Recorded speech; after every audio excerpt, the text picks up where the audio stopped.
किसान भाइयों, आप भी चाहते हैं कि आपकी जो धान की फसल है उसमें से एक पौधे से 25 से 30 कल्ले निकलें, ग्रोथ अच्छी हो और खेत जो है पूरा हरा भरा दिखाई दे और आपकी जो फसल है पड़ोसी की भी फसल से बहुत आपको ज़बरदस्त दिखाई दे और बहुत ही तेज़ी से जो ग्रोथ करे और कल्ले अच्छे निकलें। कल्लों का जो फुटाव है, फुटारा तेज़ी से हो, अच्छा फुटाव होगा कल्लों का, तो हमारी जो धान की फसल उसकी ग्रोथ भी ज़बरदस्त होगी।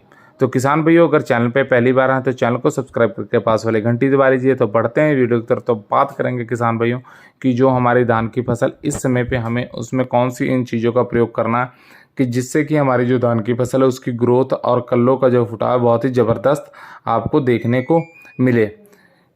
किसान भाइयों, होता क्या है कि हम सही समय पे सही उर्वरक का जब इस्तेमाल नहीं करते हैं तब हमें फसल से अच्छा जो है रिजल्ट देखने को नहीं मिलता है और दोष हम उर्वरकों का दे देते हैं कि हमने इतने उर्वरक डाले उसके बाद हमको रिजल्ट अच्छा खासा देखने को नहीं मिला। किसान भाइयों, होता क्या है कि जब हम यूरिया डालते हैं तो यूरिया के साथ हम जिस भी उर्वरक का प्रयोग करते हैं वो या तो हम सही समय पर प्रयोग नहीं करते हैं या उसकी मात्रा सही नहीं होती है या आगे पीछे करके हम डाल देते हैं जिससे कि हम उससे बेनिफिट नहीं ले पाते हैं। किसान भाइयों, यूरिया का तो प्रयोग लाजमी होता है कि पहली दूसरी तीसरी 2-3 यूरिया तो हमें डालनी ही पड़ती है। फिर जब हमारी फसल तकरीबन बालियां निकलने पे हो जाती उस समय पे जाकर तो यूरिया ने नाइट्रोजन का प्रयोग बंद कर देना चाहिए, क्योंकि फिर वो सिर्फ बीमारियों को घेर कर लाती फसल के लिए और उससे अलावा कोई दूसरा काम नहीं होता है कि ग्रोथ तेज़ी से हो जाती है, नाइट्रोजन पौधे को बढ़ा देता है।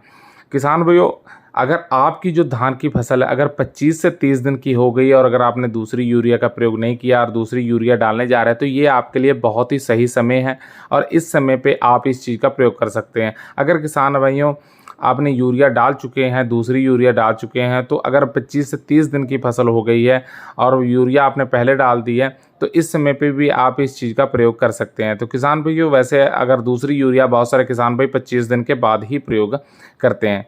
किसान भाइयों, सबसे पहले आपको ऑर्गेनिक चीज़ों का भी इसमें इस्तेमाल करना। तो ऑर्गेनिक में किसान भाइयों ग्रोथ प्रोमोटर आप ले सकते हैं। तो ग्रोथ प्रोमोटर में अगर बात करें तो बायोवीटा हो गया, सागरिका आ गया और इसके अलावा अन्य बहुत सारे जो ग्रोथ प्रोमोटर हैं जो आपको मिल जाएंगे, जो कि आते हैं मार्केट में आपको मिल जाएंगे। और सागरिका, बायोवीटा, इन चीज़ों का जो नाम है काफ़ी चर्चित रहता है। आप सागरिका भी ले सकते हैं, बायोवीटा भी ले सकते हैं। बायोवीटा जो है वो सागरिका से थोड़ा सा कॉस्टली यानी थोड़ा महंगा आता है, तो आप बायोवीटा का भी प्रयोग कर सकते हैं। अगर आप बायोवीटा लेना चाहते हैं तो किसान भैया आप बायोवीटा ले सकते हैं। तो हम यहाँ पे आपको बायोवीटा ही बताएंगे, आप बायोवीटा का प्रयोग कर सकते हैं। और उसके साथ किसान भैया आपको फेरस सल्फेट लेनी है और उसके साथ किसान भाइयों आपको मैग्नीशियम सल्फेट ले लेना और यूरिया ले लेना। 4 चीज़ों का किसान भाइयों आपको ले लेना है, इनका कॉम्बिनेशन बना लेना है। इनकी हम मात्रा बता देते हैं किसान भाई। जो बायोवीटा वो तकरीबन आपको 4 किलो लेना प्रति एकड़ के हिसाब से। फेरस सल्फेट किसान भाइयों तकरीबन 5 किलो लेना। मैग्नीशियम सल्फेट भी 4 से 5 किलो लेना और यूरिया जो है 25 से 30 किलो आपको प्रति एकड़ के हिसाब से लेना है। एक बार फिर से नोट कर लीजिए, 4 kilo बायोवीटा, ferrous sulphate 5 kilo, magnesium sulphate 4 से 5 किलो और यूरिया जो है 25 से 30 किलो। इन चीज़ों को आपको प्रति एकड़ के हिसाब से इसकी मात्रा ले लेनी है और इनको मिलाकर किसान भाइयों आपको अपनी धान की फसल में प्रयोग कर देना है।